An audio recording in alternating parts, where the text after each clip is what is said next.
How's it going there, YouTube? Well, as you guys can probably tell, the 1828 is not sitting in the shop. It's actually up on the trailer, ready to go to melt and steam era. And of course, the only rain we're supposed to get all week long is, well, tonight. Go figure. But I bought a new tarp for the old girl.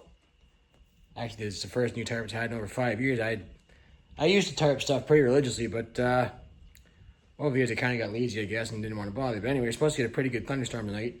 And I didn't want to get the mag all soaking wet for it tomorrow morning. It's supposed to stop raining about 5 o'clock tomorrow morning.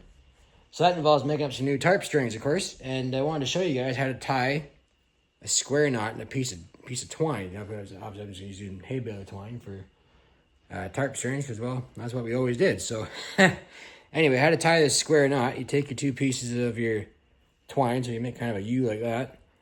And to tie the knot, it's going to be backwards for you guys on the camera. So you go right hand over left hand and around like that, and left hand over right hand like that. And you see, nice and tight, and that'll never come apart.